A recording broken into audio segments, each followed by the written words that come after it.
Okay, day 2 of 2.3, solving multi-step equations, is going to give us some fractions to work with. Variables in both fractions. All right, so right here we have 2x over 4 minus x over 4 equals 10.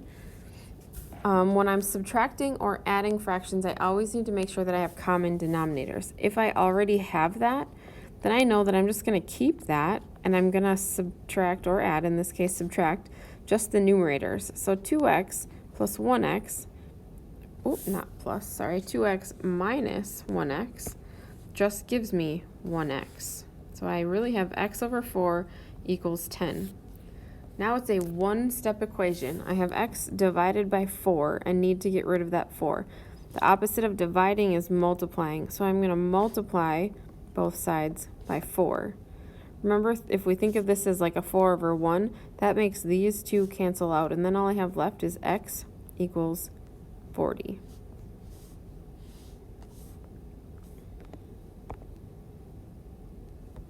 All right. This one also already has common denominators, so I'm just going to add these like terms, and I will end up with 5x over 7 equals 70. Okay, now I have two steps, but if you remember from yesterday, we need to get this 7 off the bottom so we don't have a denominator. Because that means dividing by 7, I need to multiply everything by 7. I'll still be left with the 5x, and on this side I'll have 490.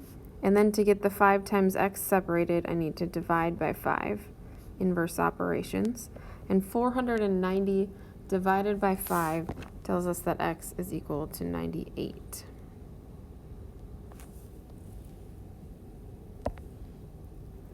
All right, now, if they give us a subtraction, a fraction subtraction or addition without common denominators, there's two different ways that we can do this. I'll show you both, and then you can decide which one that you like. Okay, the first one would be to change it so that these have like terms already, which means that I want to find common denominators. Okay, if I'm looking for common denominators, I'm gonna multiply this side by 3 to make a 12, and this side by 4 to make a 12. So my new equation will be 9x over 12 minus 4x over 12 equals 10. Okay, and from there I can do what we were doing on the last slide. I can just subtract these and keep the 12 on the bottom. So 9x minus 4x leaves me with 5x, all equals 10. Then I need to get the 12 off the bottom by multiplying, leaving me with 5x equals 120, divide by 5, and x is equal to 24. Perfect. Okay, the next method is called clearing the fraction. So that means getting rid of those denominators all in one step. The way to do that is to figure out in your head what is the common denominator in this case. Well, since we know the common denominator between 4 and 3 would be 12, we're just going to multiply this whole problem by 12 with distributive property. Okay, I'm going to rewrite it down here so we have a little bit more room to work with.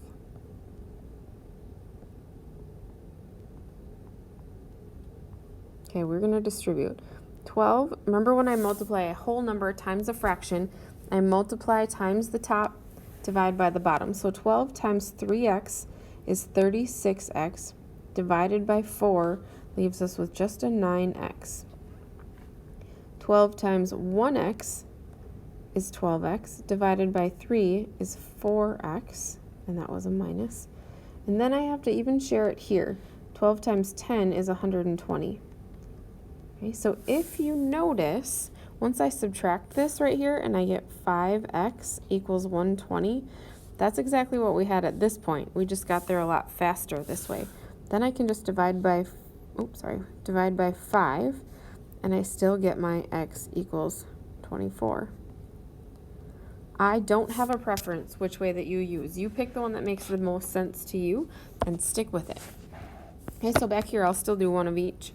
We'll do this first one with common denominators. So I need to multiply this times 4 and this times 5.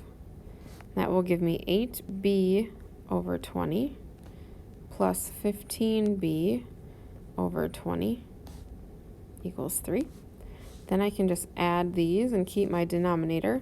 15 plus 8 is 23 b's over 20 equals 3. To get the 20 off the bottom, I need to multiply, leaving me with 23b equals 60 divided by 23b equals about 2.6. So I guess it's not exact. We'll use the wiggles. 2.6.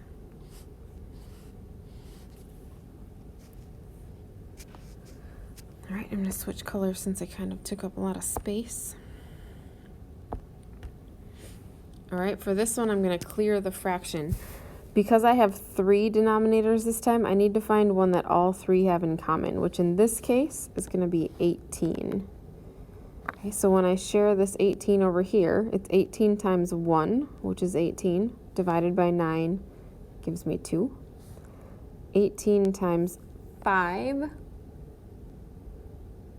which gives me 90, and then divided by 6 is 15, and I have a minus. 18 times 1 is 18 divided by 3 gives me 6 m's. All right, then I have to get rid of this 15, and since it's a positive, I need a negative. That leaves me with negative 13 equals negative 6 m's. Divide by negative 6.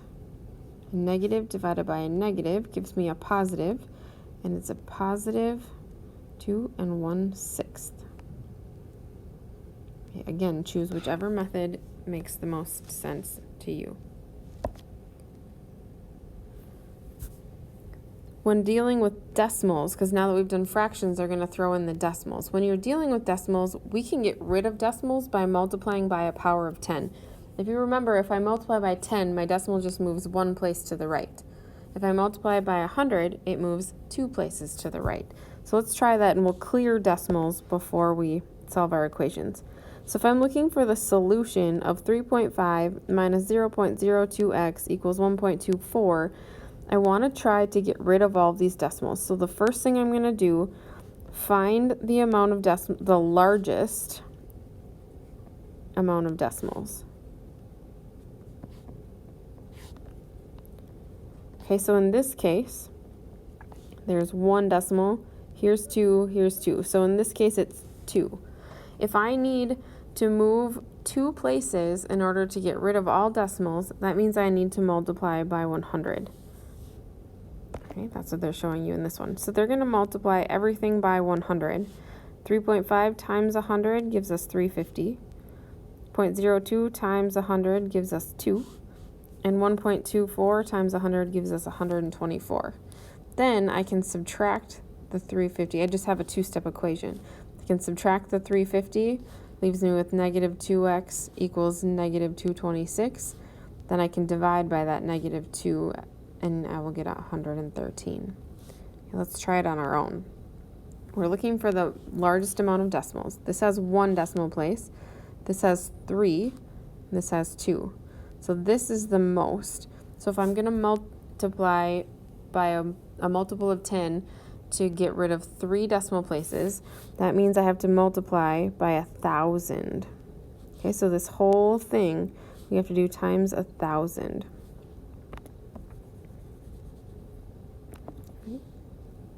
0.5 times 1,000 is 500x minus, move this 3 places to get 2,325, and then move this one 3 places to get 3,950.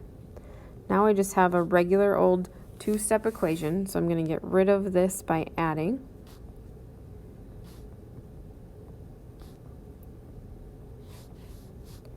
I'll be left with 500x equals 6,275 divided by 500. And I'll find out that x is equal to 12.55.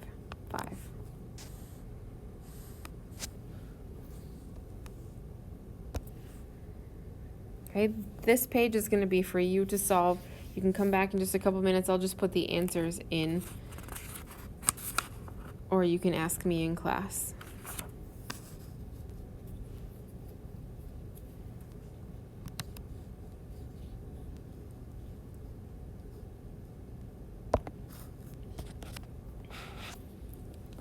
This is not due Monday. I apologize. That's from last year.